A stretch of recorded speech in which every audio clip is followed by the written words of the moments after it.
So here's exercise 55, which is on page 21. The exercise is rather difficult, and that's why I'm going to explain it here. So what are we doing? Well, we are still trying to find equations of polynomials, so that's not new. So let's see. We are considering, in this exercise, we are considering a fourth order polynomial. Fourth order means the function equation looks like this. Y equals a times x to the power of 4 plus b times x to the power of 3 plus c times x squared plus d times x plus e. And let's label that polynomial f. So this is the function equation of f. And well, our task is the same as always. We need to find the value of a, of b, of c, of d, and of e. And since there are no symmetries or whatever involved in this exercise, this means basically we are going to need 5 equations. Okay, that's a lot. So let's start. Well, what do we know about the polynomial? Well, the first thing we know is that there's a saddle point in the origin. So we have a saddle point in the origin. Don't forget, origin is point 0, 0. So we have a saddle point in point 0, 0. So what does this mean? Well, this single statement here in fact contains 3 equations. So let's see. First thing, if f has a saddle point in the origin, well then of course the origin has to lie on the graph of that function. Otherwise it makes no sense at all. So 0, 0 lies on the graph of f.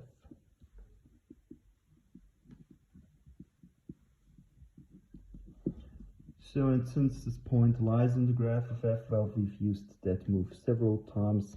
So if that point lies on the graph, we can plug the coordinates of that point into the function equation. So this means f of 0 is 0, and f of 0, if you plug 0 into the original function equation, you see f of 0 is e.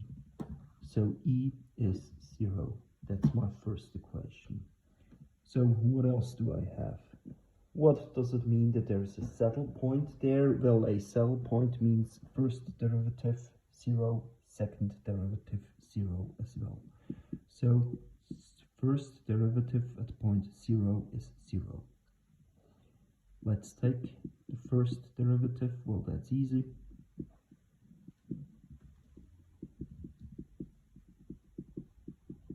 So this is the first derivative. Plugging 0 into the first derivative and setting the result equal to 0 leads to d equals 0 as well. Second equation. Next thing, saddle point not only means first derivative 0, but also second derivative 0. So we take the second derivative, which is 12 times a times x squared, plus 6 times b times x plus 2 times c. And now we plug 0 into this second derivative and set the result equal to 0. That leads to 2 times c equals 0, or which is the same thing, c equals 0 as well.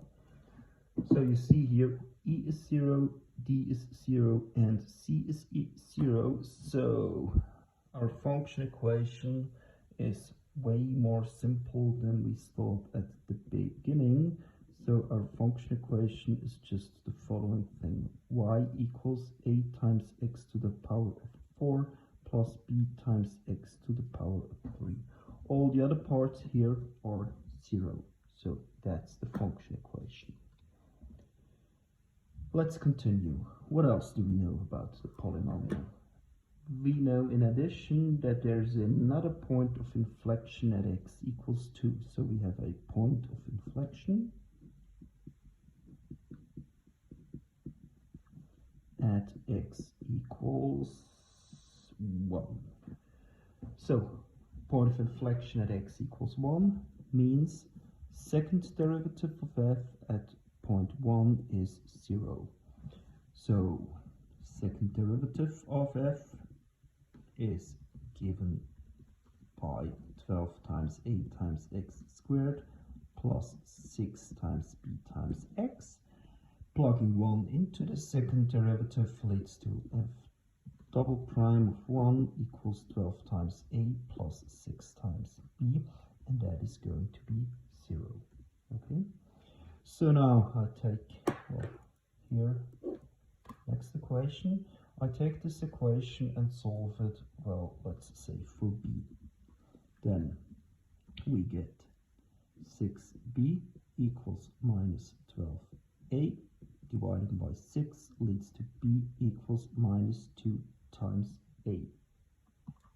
So in fact, instead of this, I can write my function equation in the following form: f y equals 8 times x to the power of 4 minus 2 times a times x to the power of 3.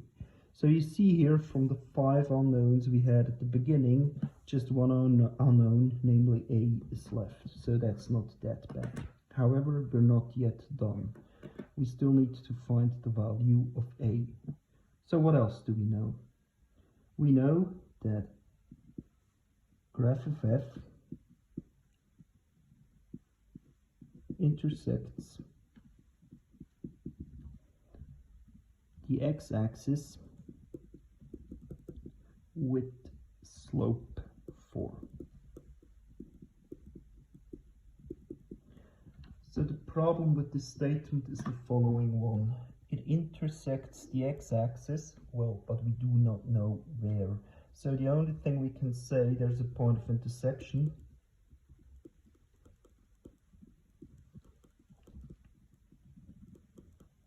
And we know that that point of intersection lies on the x-axis, which means y-coordinate is 0, but we don't know the x-coordinate, so we don't know where that point is.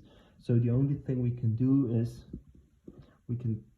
we are going to call the x-coordinate of that point some x0, and that's all we know. So like this. And now, however, we can work with this point.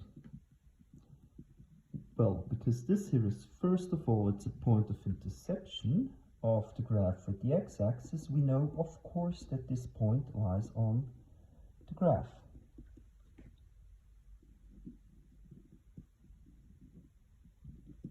This means, as usual, we can plug the coordinates of that point into the function equation, which leads to 0 equals a times x0 to the power of 4 minus 2 times a times x0 to the power of 3. Okay, so I'm calling this equation here star. What else do we know?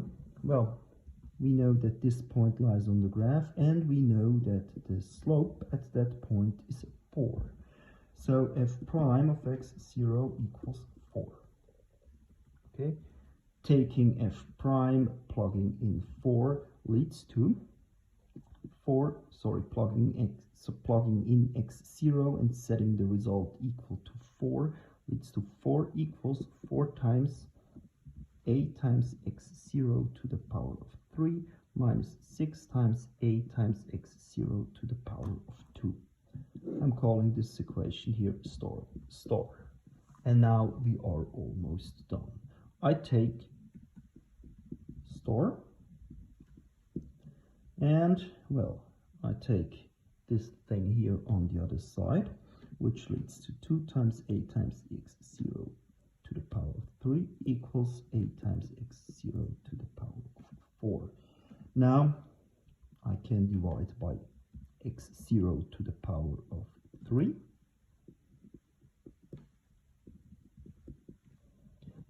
Now I can divide by a,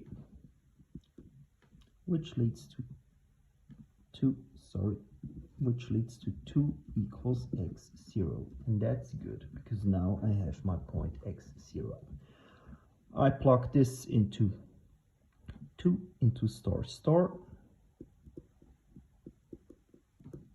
leading to 4 equals 32 times a minus 24 times a, which is 8 times a.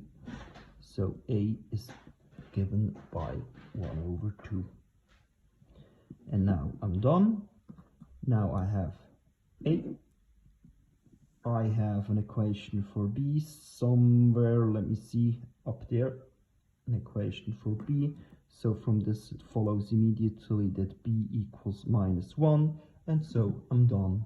My function equation is given by 1/2 times x to the power of 4 minus x to the power of 3, and that's it. Well, I know that's not easy. However, I hope my video helps a bit. Bye.